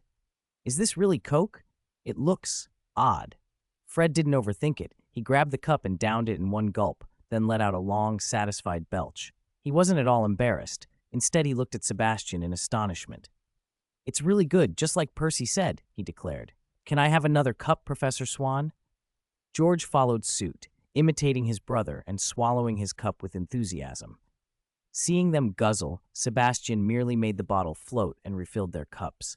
The twins clinked their glasses together with carefree cheer. Sebastian smiled. These two were remarkably untroubled. "Let me see the map," he said, waving them over. When the Marauder's map was placed in his hands, Sebastian felt a little thrill. It was a famous artifact, and this was the first time he'd actually touched one. He let his magic flow gently into the parchment. With years of alchemical knowledge, the map's tricks and mechanisms quickly revealed themselves. The cleverness of the idea mattered more than any secret spell. The concept was what made it so valuable. Holding the map, he tapped it with his wand. "Mischief managed," he murmured. The ink vanished at once. The parchment cleared as if new. Fred and George leapt up, eyes shining. "Professor, how do you know how to use this map?" they demanded. "Are you Prongs, or Padfoot, or Moony? It can't be Wormtail, can it?" They were ecstatic. Ever since they'd found the map, they'd used it to sneak out at night. Avoiding the teachers in Filch had all been down to that scrap of parchment. To meet someone who might be one of its creators was a dream. Sebastian smiled and shook his head. "Unfortunately, none of them," he said. "I do know the people involved. Many of them are, shall we say, my adversaries." That remark landed like a hint. The twins understood why he'd seen right through them. Before they could sit down, he tossed out a seductive bait. "Gentlemen, would you be interested in joining an alchemy project?" An alchemy project? The twins visibly lit up. Fred and George exchanged looks and answered together, "We'd be delighted, Professor." "What kind of alchemy project?" George asked. Sebastian waved the map between them. "Not so fast. Sit down first. I want you two to recreate a map like this." The twins blinked, puzzled. "Why do we need to make another map?" Fred asked. "If you want the Marauder's map, we could give it to you. We already know all the secret passages." Sebastian's patience showed for a moment. He explained, gently but firmly. "Every year after new students arrive, some of them get lost in the castle. The corridors are labyrinthine, the staircases move, and some treads are tricky. A few first years even turn up late to their first lessons. That's why I want to start an alchemical project, to create a navigational map modeled on the Marauder's map, one that can help guide new students through the castle. Fred's eyes lit up. That's brilliant. I'm in, Professor. What do you want us to do? George frowned a little. Professor Swann, couldn't you make something like that yourself? Why do you want us involved? Fred, eager not to let George's sleepy pragmatism ruin the moment, clapped a hand over his brother's mouth and grinned sheepishly. Professor, don't listen to him, he said in a rush. George is too sleepy. He's talking nonsense. What he means is we're willing. Sebastian extended his wand in a quick, gentle motion to separate the twins and let them go. A faint, almost wicked smile played across his face as he tapped his pen on the desk. Too sleepy, are we? Now that you mention it, I do remember catching you two out at night. As a reminder, 1 point each. He pointed his wand with mock severity. Gryffindor, 2 points deducted. Fred and George were aghast. Professor, you can't do this, Fred cried. Professor, weren't we having such a nice chat? Why are you taking points off us? George added. Sebastian savored the satisfaction of wielding authority for the first time. He smiled and said, This is the first time I've caught you, so I'll only take 1 point from each of you, as a warning. After all, deducting points isn't the goal. What I want is for you to stop sneaking out at night. You are still growing. Not getting enough sleep can stunt your growth. The next time I catch you, I'll take 2 points from each of you. The third time, 4 points each, and so on. Understand? Feeling the resolve in his tone, Fred and George dared not argue. They patted their chests and promised loudly that they would absolutely not sneak out again. Sebastian watched them with mild amusement. If this had been their first meeting, he might have been touched by their earnestness. But he knew the twins well enough to know their promises were fragile. If they truly stopped sneaking out, the sun would be rising in the west. Still, he didn't want to appear distrustful, otherwise they would be the first to complain of injustice. So he let the moment pass and pulled a coin pouch from his robe, handing it to George. Oh, and this is the seed money for the project. Take it, he said casually. Fred and George exchanged stunned looks. Seed money? 100 galleons? Merlin's beard, did he really just give them that? George leapt up. Professor, that's far too much. We can't accept it. Fred opened his mouth as if to add something, but said nothing. Sebastian understood their reluctance.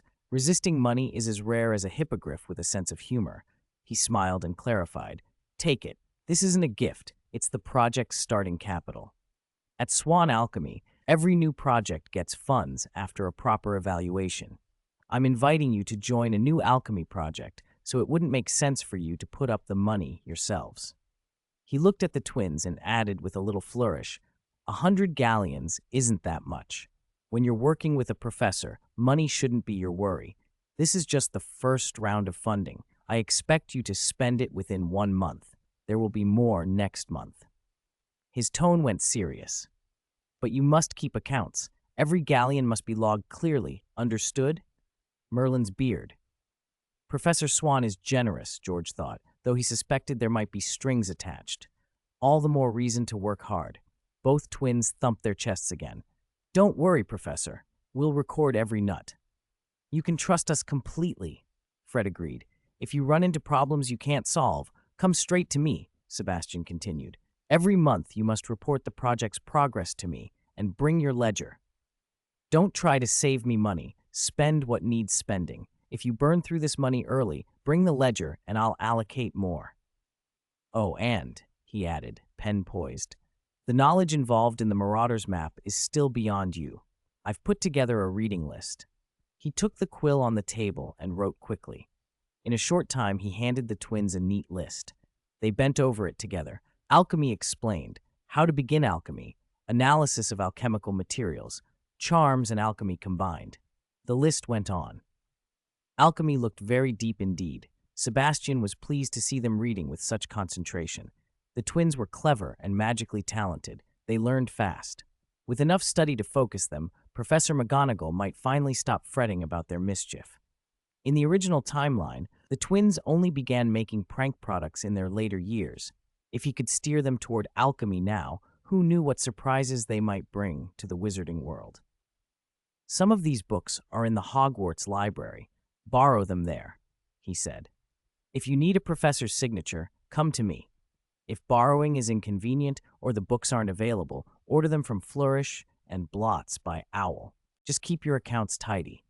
Our project runs for a year, he added. There's no need to rush. Learn steadily, one step at a time. He changed subjects. Do you know Zonko's joke shop? Which student didn't? Fred answered at once. Of course, last Sunday we even went to buy dung bombs. George's elbow jabbed Fred hard. As a second year, going to Hogsmeade was a technical rule break. Saying so out loud was tempting a points deduction. Sebastian pretended not to notice the elbow and kept speaking. Have you ever noticed how long it's been since Zonko released anything new? The twins shook their heads.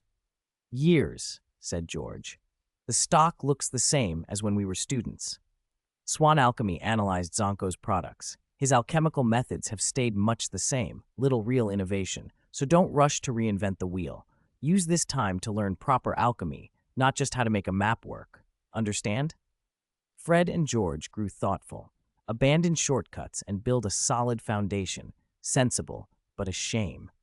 Before they could protest, Sebastian's voice turned warm and warning at once. And so, you don't end up sending me a howler from your mother someday, he said.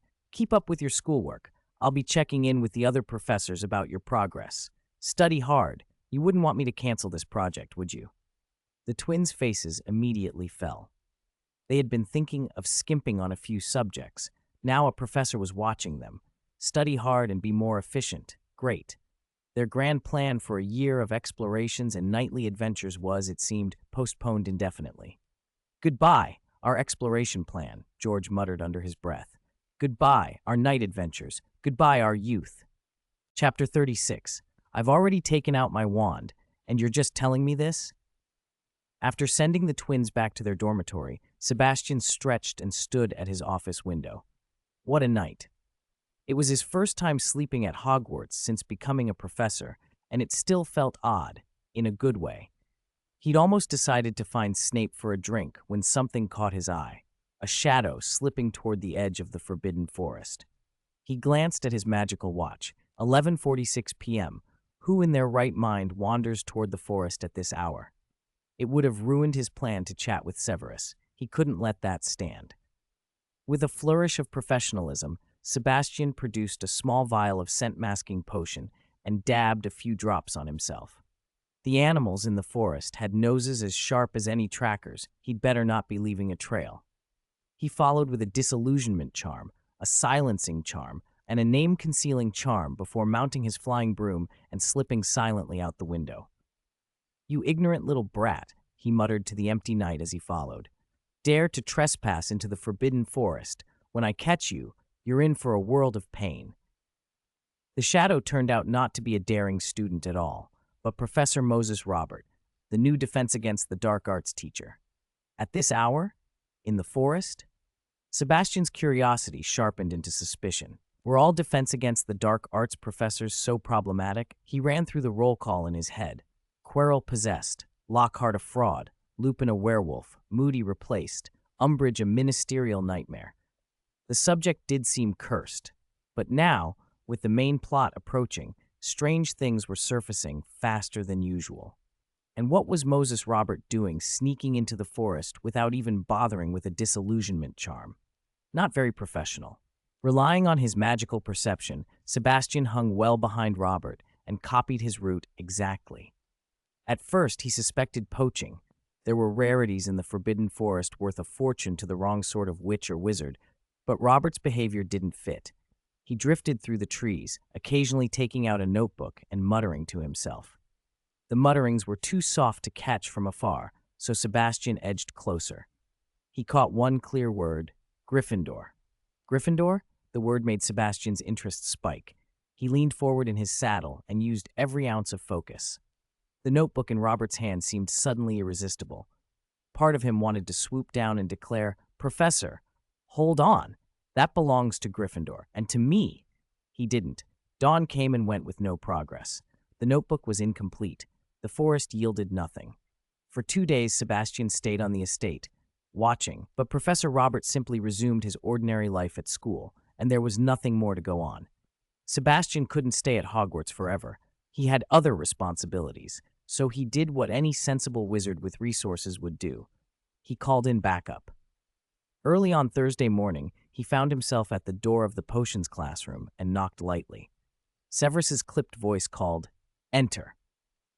Sebastian strolled inside, closed the door behind him, and offered a bright smile. Snape's expression tightened into the familiar scowl.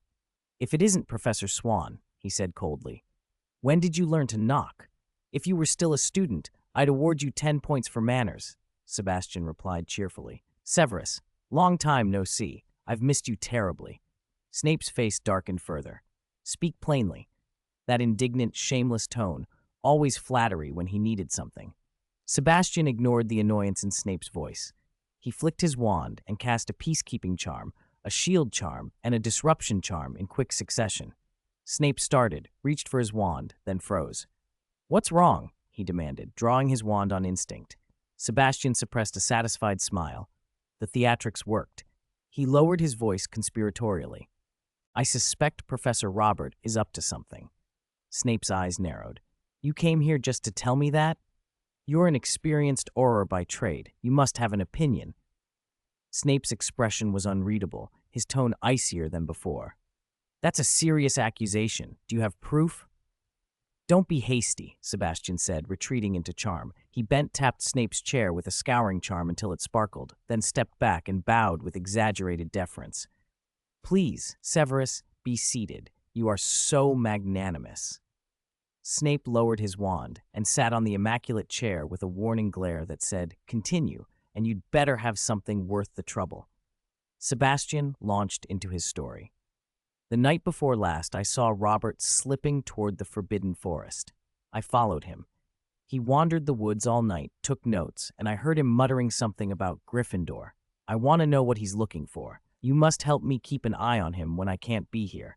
I'll have you contact me with the two-way mirror I gave you." Snape's face was impassive. "You have no evidence that he's a threat. Looking for something is not a crime. And even if it were a Gryffindor heirloom, why would I care?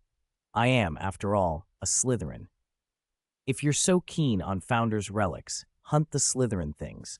Start with the Chamber of Secrets." "The chamber's entrance is under Myrtle on the 2nd floor," Snape said coolly, "and you can't enter without Parseltongue." Stuck, Sebastian reached for his trump card. He produced a small pile of rare potion ingredients and set them on Snape's desk with a confident clatter. "Deal or no deal?" Snape's eyes flicked to the ingredients, then to Sebastian. With a sharp motion, he swept the vial and powders into his arms, and for the first time that morning, allowed something like pleasure to cross his face as he walked toward his storeroom. "Deal," he said. With Snape's help, Sebastian felt much more at ease. This was Snape, brilliant in battle and sharp as a knife, an ace at covert work. Surveilling some unknown defense against the dark arts professor would be nothing. The important thing was to keep people from worrying. With that settled, Sebastian threw himself into preparing for the second Muggle Studies lesson. Because so few students had signed up before, and the school year had just begun, the basic course content was the same for all years. His original plan was for 3rd through 7th years to attend together at first. Each session would take up an entire afternoon, equivalent to 2 ordinary lessons, so meeting once every 2 weeks would be sufficient. After all, they needed to go into the Muggle world for practical study. Anything less would be pointless. Once the basics were covered, he would divide them into smaller groups so each year could go more in depth. For 3rd through 5th years, the task was simple. Learn to blend into Muggle daily life naturally and pick up the basic knowledge Muggles used. That, after all, was the point of Muggle Studies, bringing children from the 4 houses together to eat, drink, and muck about in a shared space. It would break down barriers, deepen relationships, and make passing the exam easier. 2 birds with 1 stone. 6th and 7th years, however, couldn't be treated the same. They needed to study the differences between the magical and the non-magical worlds seriously, find where magic fell short, and learn from Muggles how to improve their own society. If done right, both worlds would come to understand and accept each other better, and they'd produce a generation of wizards comfortable in both realms, able to use their powers to make real, positive change. That was Sebastian's hope for the class.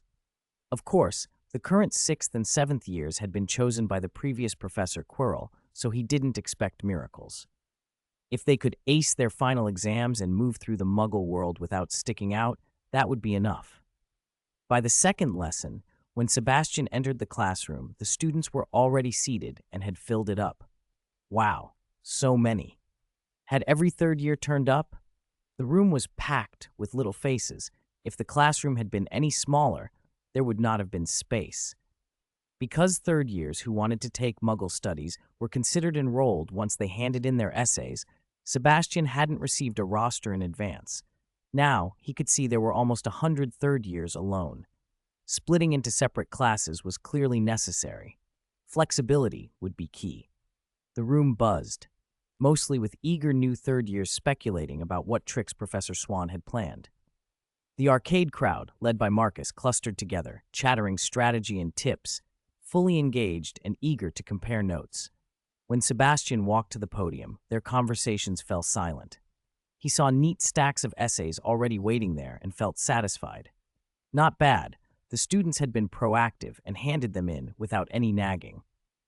His Muggle Studies course must be fairly popular. He produced a stack of prepared test papers and grinned. Same rules as before. Let's start with a pre-class quiz. A few young witches who'd heard about Sebastian's roll call charm couldn't sit still. They wanted to see those glowing butterflies. Voices piped up.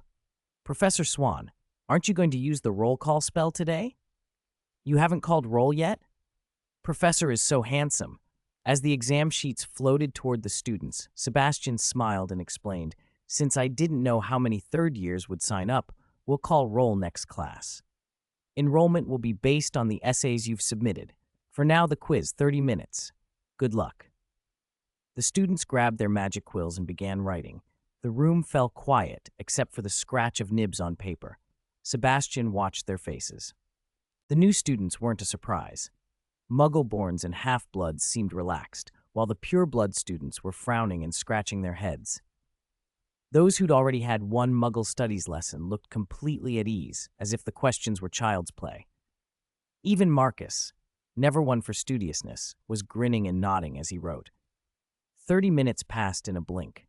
One by one, the completed papers lifted and flew to Sebastian's desk. Marcus barely put down his pen before he turned triumphantly to the boy beside him. That was too easy. Didn't even take 30 minutes, his friend agreed. Is Professor going easy on us? He gave way too simple questions, another complained. Oh, the OWLs are a sure thing. Getting an A, pass, will be a breeze. Charlie Weasley, sitting behind them, had had enough. Give it a rest, Marcus, he muttered. Marcus shot him a glare. What do you know? You left some blanks on your sheet earlier. You wouldn't have taken 30 minutes either. Charlie sniffed. The professor hasn't taught those sections yet, you prat. Marcus puffed up. As long as it was about Muggle things, I answered everything. After just one lesson, there's no reason we can't get an A by the OWLs. Charlie nodded in agreement. With Professor Swann, it's actually pretty hard to fail. Percy Weasley, not far away, nodded to himself as he listened. Exactly. This teaching method saved time and made the exam easy. If he kept attending diligently, he could focus his revision on his other 11 subjects. Maybe he could even relax a little during class. He stole a glance at the Ravenclaw girl beside him and wondered if Penelope liked the two-player game Contra, perfect for a pair. After collecting the papers, Sebastian looked over the eager faces. Excellent. So many of the new students even came dressed in Muggle clothes. Same rules as before. Hand your wands forward. Let's go. The group arrived in style at the school gates, where a 3-story night bus was waiting.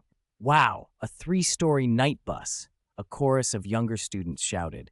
It's different from last time. So cool. The new Muggle Studies students were buzzing with excitement. They had heard about the night bus, and seeing it in person lived up to the stories. Older students like Charlie and Marcus, who had ridden it before, tried to look unimpressed, worldly wise and calm. Inside, though, they were a little pleased. It was, after all, a night bus. At the entrance, Charlie and Marcus both pushed for the front, elbowing to be first. They exchanged stubborn looks, each determined to get the best seat on the top level. Get on the bus first. Don't block the door. Sebastian called, spotting the scuffle. Charlie, Marcus, step aside. Let the younger students board first. Once everyone was belted in, Sebastian told the conductor to go. He ignored the excited chatter and sat down to read the students' Muggle Studies test papers. Marcus had made noticeable progress, Sebastian thought approvingly. His item descriptions were accurate, though he was a bit weak on general Muggle knowledge. He clearly hadn't read the textbook. No matter. He could catch up. After they disembarked the night bus, Sebastian led them to the same warehouse they'd used before. Today's lesson has two parts, morning and afternoon. He announced. In the first half, the new third years will learn how to use some common Muggle items. Remember 3 things for each item: what it's called, what it does, and how to use it. Students who've been here before can review or go explore items for other years. He paused, a small, mysterious smile appearing. For the second half, we'll be doing something more interesting. I guarantee everyone will like it. He dismissed them with, "If you have questions, come find me." The students dispersed, whispering and guessing what the professor meant by something everyone will like. A game competition, maybe? They hoped so. When the first half ended, Sebastian led them back onto the night bus. The younger kids looked confused. Weren't they supposed to have games? Marcus's group piped up impatiently. "Professor, are we not playing games today? You said there'd be a competition. We already formed teams. We'll win." Sebastian gave a small chuckle. "I never said there'd be a game today. If you do well in this class, maybe later. Don't be disappointed. What comes next is more useful than a competition." They arrived outside a large Muggle supermarket, as he explained. The bus stopped. Sebastian pulled out his wallet and waved it at the students. "Come on, Muggle money, 25 pence each." At the word money, the younger students erupted with renewed energy. Shopping, cola, toys. They rushed inside until they had a look at the price tags. The excitement faded fast. "What? 25 pence won't buy much," someone muttered. A can of cola was 35 pence. 25 pence only covered a few sweets. The Muggle-born and mixed students, who already knew the value of the coin, stayed calm. The pure-blood students' cheers turned to dismay. Sebastian's voice floated through the store via a touch of magic. "Not enough, is it?" The students glared up at the bus, but Sebastian stayed aboard, addressing them from there. Today's lesson is about cooperation and sharing. You must form teams to pool your money and buy what the team agrees on. It can be cola, biscuits, or a Muggle toy, anything your team decides. He added one stipulation. Each team must have at least 4 members, and each must be from a different house. If I catch any team breaking the rules, I will take the money back, and you'll get nothing. Sebastian's tone left no wiggle room. He'd thought this through. Muggle studies shouldn't just teach facts. It could help break down prejudices. If he allowed free choice, students would cluster by house, Slytherins with Slytherins, Gryffindors with Gryffindors. And the pure-blood Slytherins, many of whom had little Muggle experience, would miss out. Shared food and play were the fastest ways for children to overcome awkwardness and build friendships.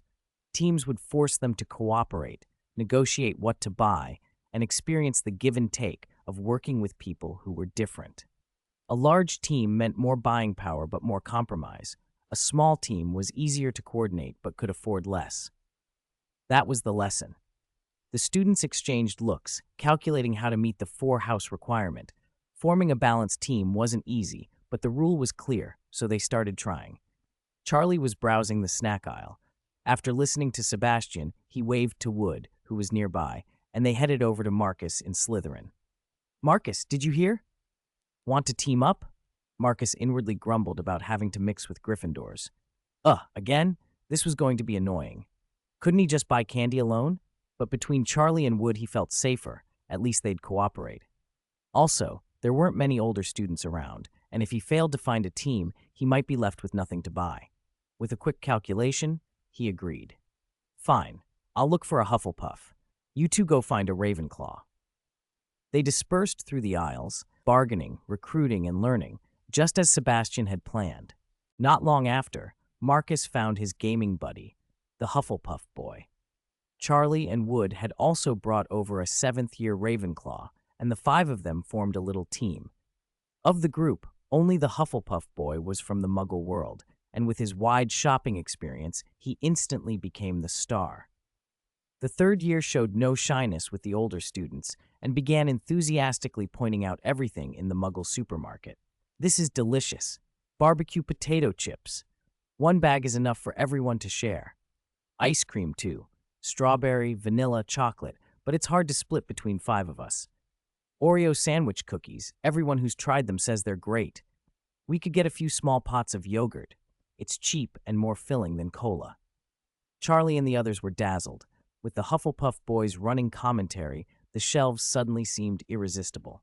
Marcus fiddled with the coins in his hand and sighed. "Honestly, Muggle money is so easy to work with. A 1 to 10 exchange rate is really convenient. But wizarding currency is such a hassle," someone replied. 29 nuts to a sickle, 17 sickles to a galleon. Every time I buy something, I feel like I need a calculator. Unfortunately, the 5 of us together only have £1 and 25 pence, Marcus continued. "I really want to try everything." He swallowed. "If only we could spend galleons." Charlie brightened. "Why don't we ask Professor Swann to exchange some pounds for us?" The idea was met with cheers. "If we pool our money and get a few galleons, we can eat whatever we want. I've got 1 galleon. Marcus is generous. I've got 2 sickles." Before they could leave, Sebastian's voice cut across the aisle. "I'm sorry, Professor Swann isn't handling currency exchange here. You'll have to make choices." All their excitement deflated. With no way to swap for galleons, they had to be frugal. Marcus grumbled, loud enough that the others heard. "Professor Swann is so stingy. How are we supposed to do anything with so little money?" Charlie and the others stared in stunned silence and instinctively stepped back. Who would dare call Professor Swann stingy? Marcus's face went pale as he realized what he'd said. Oh no, did Professor Swann hear me? He must have. Panic sweated on his brow. They hadn't even warned him. What now? Marcus scrambled for damage control. "Don't misunderstand," he blurted. "Although Professor Swann is being, frugal today, it's all for our own good. We should appreciate his hard work. If everyone had plenty of money, no one would cooperate. He'd rather be thought stingy than let us miss learning about cooperation." He pushed on, switching tactics to blatant flattery. "Look, the fact that kids from our 4 houses can sit together peacefully, that's thanks to Professor Swann. He's the greatest wizard in my eyes. Don't you agree?" Wood gaped. Good heavens, what a show of flattery. Was Marcus trying to butter someone up? Charlie, sensing the awkwardness, stepped in and clapped Marcus on the shoulder. "You're right," he said loudly. "Professor Swann has given a lot of thought to this. Let's not waste it. Let's keep shopping." Charlie's quick save worked. He felt a little pleased. Helping Marcus had also reinforced his own standing. When they reached the Quidditch pitch later, perhaps Marcus would owe him one. He drew everyone together with a clap. "Come on, decide what we're buying." Marcus wiped his forehead and looked at Charlie gratefully, as expected of the Quidditch captain. "Thank you." They huddled, muttering and calculating, then made a plan. 70 pence for 2 cans of cola to share, 40 pence for a bag of potato chips, and everything left on sweets. Back on the night bus, the seating had changed. At first, the new students had sat strictly by house, but having shopped and now sharing food, they clustered with the people they'd been with. Laughter and chatter replaced the earlier awkwardness. The younger students ate and drank as if they'd known each other for years. Sebastian watched, smiling as a Ravenclaw girl handed a piece of candy to someone nearby. He noticed almost everyone now had a cup of cola. Fortunately, the night bus had disposable cups ready. Without their wands, they couldn't use Transfiguration, so most groups bought similar things: cola, chips or cookies, and candy. A group of girls had chosen fruit, grapes, bananas, oranges, clever and economical. A few boys had bought bubble solution and were taking turns blowing bubbles. When they returned to Hogwarts, Sebastian returned the wands. "Quiet, please," he said. "It's 6:10 p.m., and there's dinner waiting in the Great Hall, so keep this short." He handed out instructions. "There's an essay due in 2 weeks. Compare shopping in the Muggle world and the magical world. 5th-year students, pay attention. Selection for the advanced class will no longer be based on the OBUL exams. Your entrance will be much easier. If you want to join Professor Swann's advanced class in your 6th year, take this essay seriously." He continued, Also, because the number of students in this class exceeded expectations and the material will vary by year, we'll split into separate classes starting next time. Specific times will be announced. Sebastian smiled gently. And to celebrate today's Muggle Studies trip, I've decided to give everyone a little reward. He opened an undetectable extension bag, and bottles of cola and bags of candy flew out, landing perfectly in the hands of each student. 2 bottles of cola and 2 bags of candy for everyone. You can keep them for yourselves or share them with friends who didn't come to Muggle Studies. Your choice. Seeing the children's eyes light up, Sebastian waved them on. What are you waiting for? Go to the Great Hall and eat. Class dismissed. Chapter 40. Snape, cold-faced and warm-hearted. In the days that followed, Sebastian's life remained pleasantly steady. He continued his work as the Muggle Studies professor and coached the school Quidditch team as they prepared for the upcoming inter-school tournament. Time slipped by quietly. Before he knew it, the first Sunday in October had arrived. Under the excited gazes of the students, the European Inter-School Quidditch Tournament began. Beauxbatin's team, led by Madame Maxime, had arrived a day early by magical carriage, and Hogwarts held a grand banquet to welcome their guests. Early on Sunday morning, Sebastian made his way to the Quidditch pitch. The grounds had been transformed overnight. Extra spectator stands had been erected, giving the stadium a beautiful, imposing look. Worried about spectator safety, especially that beaters might accidentally send bludgers into the crowd, Sebastian had spent a small fortune having alchemical shields installed on every stand.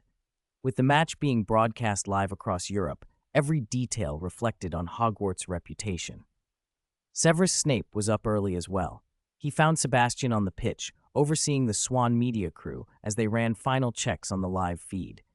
Seeing Snape standing by, Sebastian rose to greet him. "Severus, good morning. I didn't expect you to take an interest in Quidditch," Sebastian said. Snape stood with his hands on the railing, his gaze fixed on the field. "I am a professor in the Slytherin Dean of Hogwarts," he replied coldly. "I pay attention to major school events." Sebastian hesitated, then asked, "So what are our chances today?" "Chances," Snape repeated. Sebastian stroked his chin. "If Charlie can catch the golden snitch quickly, we'll win. If—" Snape turned to him, tone sharp. "You mean we're likely to lose, don't you?" Sebastian shrugged, helpless. "There's no other way to put it. Individually, the students are all skilled. But their teamwork is still lacking," Snape said. "And Beauxbatin's team is very strong. If Charlie doesn't catch the snitch early, we'll lose." Then Snape's words came fast. "Then why are you so calm? You should have been stricter ages ago. The Minister of Magic will be watching today. If we lose, do you think he'll be pleased? Do you think the viewers will be kind to you? If we lose, will you still be the little wizard's beloved Professor Swann? When the howlers start flying in, I hope you won't regret it." Sebastian looked at his old friend and felt a warmth he wasn't going to admit aloud. This tsundere, harsh words, but every one of them carried concern. He patted Snape's shoulder. "Don't worry. Fudge is a politician through and through," Sebastian continued. "Reopening exchange between the 3 schools has done wonders for his resume. Even if we lose, considering he's new in office, he wouldn't dare target me. Swann Alchemy underwrites a fair bit of the ministry. If they have opinions, they'll have to keep them to themselves. More than anything, I don't want the students disheartened. They can pick this back up later. A loss isn't the end of the world. As a Slytherin, I've never cared for infamy." Snape sneered slightly. "Concern? I only care about Hogwarts' reputation." He flicked his robes and started to walk away, then paused after a couple of steps. "I've saved you a seat at the professor's table. Once you're done here, come over. I might have a few suggestions." Watching him go, Sebastian felt something like fondness rise in his chest. He couldn't even make a show of emotion. Complaining was about all he got. Suggestions from Snape, who'd been utterly uninterested in Quidditch before. Was he worried Sebastian would sulk if they lost? "Thank you, Severus," Sebastian thought, smirking inwardly. One by one, the students filed into the stands and took their places. On a distant tier, the cheer squad filled 60 seats in matching uniforms, led by their captain Penelope. They were determined to cheer the Hogwarts team to victory. After the last of the broadcast checks were finished, Sebastian headed to the team's changing room. Charlie was giving a rousing pregame speech. "Wizards across Europe are watching us," Charlie called. "Give it everything you've got. Show them what Hogwarts can do. Hogwarts is the strongest. Let's win this." When Charlie finished, Sebastian stepped forward. "How's everyone feeling? Ready? Anyone nervous?" he asked. "Not at all," Marcus said, pounding his chest. "We'll take those Beauxbaton down." Wood stepped forward. "Don't worry, Professor. I won't miss a single quaffle." "We'll give it our all," Charlie said, voice tight with resolve. "I believe we can win." Despite the bravado, Charlie's heart was not as confident as his voice. He had seen his teammates in practice. Their individual skill was good, but the clockwork that made a truly great team was missing. He silently urged himself on. "Come on, Charlie. Catch the snitch early, and we'll win." Cedric, unlike the others, was trembling. He was only in his second year, and this was his first real match experience. When he tried to speak up, his voice came out thin. "I'm not nervous," he lied, then blushed and corrected himself. "I mean, I'll do my best to work with my seniors. Professor, I won't let you down." Sebastian smiled and tousled the boy's hair. Looking him in the eye, he said gently, "Don't worry, go out there and give it everything. I believe in you." What a fine kid, he thought. If all his teammates had Cedric's determination, victory would be certain. He looked around the room and raised his voice. "Excellent. Very spirited. I have only one request. Remember your teamwork. Go for it. You are the best." With that, the team broke, hearts beating faster, feet carrying them toward the pitch and to whatever the match would bring.